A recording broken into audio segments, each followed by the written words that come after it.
Viewers আসসালামু আলাইকুম, কি অবস্থা, কেমন আছেন সবাই? আমি ভালো আছি আলহামদুলিল্লাহ। আজকে কথা বলবো আপনাদের সাথে পুরুষদের একটি বিষয় নিয়ে। অনেক পুরুষ মনে করে থাকেন বা তাদের মনের মধ্যে বা তাদের মাথার মধ্যে একটা প্রশ্ন, খুবই কমন প্রশ্ন, ঘুরপাক খেতে থাকে এবং অনেকেই জিজ্ঞেস করতে থাকেন। সেই বিষয়টা নিয়ে কথা বলবো। প্রশ্নটি হচ্ছে যে অনেকে প্রশ্ন করেন যে মাস্টারবেশন, অর্থাৎ যারা হস্তমৈথুন করে থাকেন, মাস্টারবেশনের ফলে বা হস্তমৈথুনের ফলে তার যে স্পার্ম রয়েছে সেটা কি আসলে ধ্বংস হয়ে যায়, বা তার যে সিমেনের মধ্যে যে স্পার্ম বা শুক্রাণুটা তৈরি হচ্ছে সেটা কি আসলে তৈরি হতে পারে না? আজকে মূলত এই বিষয়টা নিয়ে কথা বলবো। ভিউয়ার্স, আমি ডক্টর নুসরাত জাহান দৃষ্টি, কাজ করছি ক্লিনিক্যাল সোশ্যাল ওয়ার্কার এবং সেক্সুয়াল হেলথ এডুকেটর হিসেবে।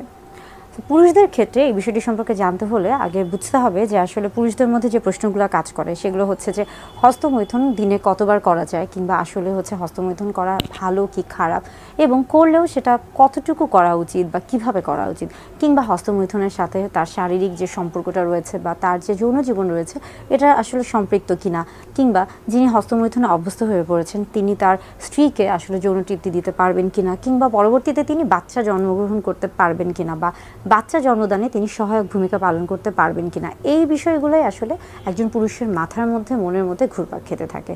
তাহলে আমাদেরকে জানতে হবে যে আসলে এই যে হস্তমৈথুনের যে বিষয়টা এবং এটার সাথে সিমেনের যে বিষয় বা স্পার্মের যে বিষয়টা শরীরে, অর্থাৎ পুরুষদের শরীরে কিভাবে স্পার্মটা তৈরি হচ্ছে, যদি আমরা এটা জানতে পারি তাহলে আমরা বুঝতে পারবো যে মাস্টারবেশন বা হস্তমৈথুনের সাথে স্পার্মের যে সিমেন বা শুক্রাণুটা রয়েছে, অর্থাৎ বীর্যের যে শুক্রাণুটা রয়েছে সেটার সম্পর্কটা কেমন হয়ে থাকে। আসলে জানি স্পার্ম মূলত আমাদের পুরুষ যারা রয়েছেন তাদের শরীরে টেস্টিস থেকে তৈরি হয়ে থাকে। প্রতিনিয়ত স্পার্ম তৈরি হচ্ছে এবং এটা কিন্তু প্রতিনিয়ত একাধারে তৈরি হতে থাকছে এবং এই তৈরি হওয়াটা কিন্তু বন্ধ হচ্ছে না, এবং এটার পরিমাণ আমরা বলে থাকছি যে দৈনিক 50 থেকে 100 মিলিয়ন স্পার্ম তৈরি হচ্ছে। এবং সেখানে দেখা যাচ্ছে যে এই যে তৈরি হওয়াটা, এটা টেস্টিসের পাশে একটি স্থান রয়েছে যেটাকে আমরা বলে থাকছি এপিডিডাইমিস, সেখানে গিয়ে কিন্তু এটা জমা হচ্ছে। এবং যখন একজন পুরুষের ইজাকুলেশন হয়ে থাকে, অর্থাৎ যখন তার লিঙ্গ উত্থান হয়ে থাকে এবং বীর্যপাত হয়ে থাকে, সেই ক্ষেত্রে কিন্তু দেখা যায় যে এই যে আমরা বলে থাকছি যে আপনার স্পার্মটা, সেটা কিন্তু কিছুটা ফ্লুইড আকারে বা তরল আকারে বেরিয়ে আসে, এবং একই সাথে পাশাপাশি প্রোস্টেটিক ফ্লুইড এবং সেমিনাল ভেসিকলের যে ফ্লুইডটা রয়েছে সেটাও কিন্তু বেরিয়ে আসে, অর্থাৎ ইজাকুলেশনের ফলে কিন্তু এই যে স্পার্মটা সেটা বেরিয়ে আসছে। এখন ধরুন যে একজন পুরুষের যদি ইজাকুলেশন না হয়ে থাকে, সেই ক্ষেত্রে কি হতে পারে? সেই ক্ষেত্রে তার যে এই যে স্পার্মটা রয়েছে বা এই যে সিমেন্টটা রয়েছে সেটা কিন্তু এপিডিডাইমিসের মধ্যে রয়ে যায়, জমা হয়ে থাকে, এবং একটা পর্যায়ে কিন্তু সেটা সেখানে অ্যাবজর্ব হয়ে থাকে। অর্থাৎ এটা কিন্তু এমন না যে জমতে জমতে এটা অনেক বেশি হচ্ছে বা জমতে জমতে এটা উপচে পড়ে যাচ্ছে।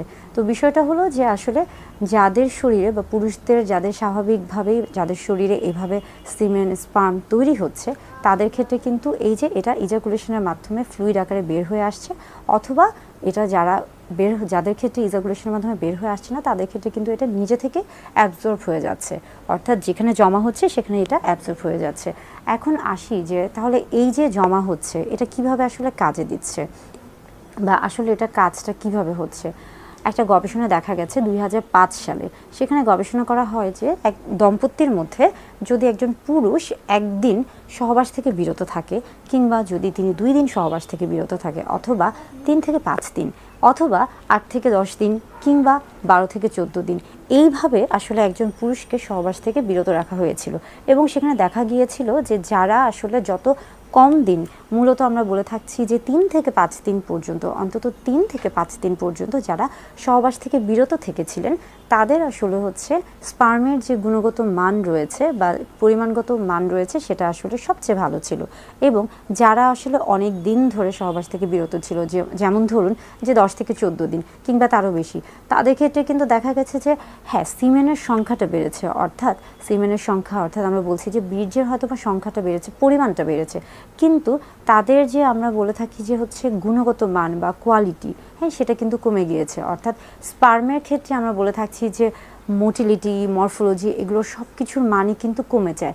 আবার ধরুন যে এই যে স্পার্মের ক্ষেত্রে তাদের যে হচ্ছে ডিএনএ ফ্র্যাগমেন্টেশন বা তাদের যে হচ্ছে ডিএনএর যে কোয়ালিটিটা, সেটাও কিন্তু যখন 3 থেকে 5 দিনের মধ্যে না হয়ে থাকে তখন কিন্তু এটা আস্তে আস্তে কমতে থাকে। অর্থাৎ সময় বৃদ্ধির সাথে সাথে কিন্তু এমন না যে আপনি যতদিন সহবাস থেকে বিরত রাখবেন ততই হয়তো বা আপনার সিমেন বা আপনার স্পার্মের যে গুণগত মানটা সেটা বৃদ্ধি পাবে। আসলে তা না, নির্দিষ্ট একটা সময় এবং সেটাকে ধরা হয়ে থাকছে যে 2 থেকে 5 বা 3 থেকে 5 দিন, এই সময়টা হচ্ছে সবচেয়ে ভালো সময়।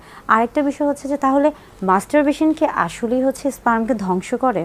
না, আসলে মাস্টারবেশন হচ্ছে স্পার্মকে ধ্বংস করে না। স্পার্মকে ধ্বংস করতে হলে সেক্ষেত্রে খেয়াল করতে হবে যে একজন পুরুষের শরীরে স্পার্মটা ঠিকমতো তৈরি হচ্ছে কিনা, কিংবা তার শরীরের অন্যান্য যে বিষয়গুলো রয়েছে সেগুলো ঠিকমতো হচ্ছে কিনা, এবং তার যে আমরা বলে থাকছি যে ফার্টাইল পিরিয়ড বা তার আসলে তার ফার্টিলিটি আছে কিনা বা তার পক্ষে সম্ভব কিনা, এই বিষয়গুলোকে খেয়াল রাখতে হবে। এবং পাশাপাশি মনে রাখতে হবে যে আমরা যদি স্পার্মের গুণগত মানের কথা চিন্তা করে থাকি, সেই ক্ষেত্রে একজন পুরুষকে অবশ্যই তার স্বাস্থ্যগত দিকের খেয়াল রাখতে হবে। তাকে তার শরীরকে ভালো রাখার জন্য পুষ্টিকর খাবার গ্রহণ করতে হবে। একটা সুন্দর আমরা বলে থাকছি যে হচ্ছে স্বাস্থ্যকর জীবনযাপন করতে হবে। তাহলে কিন্তু তার যে স্বাভাবিক যে সিমেন্টটা তৈরি হচ্ছে সেখানে স্পার্মের গুণগত মানটা ঠিক থাকবে।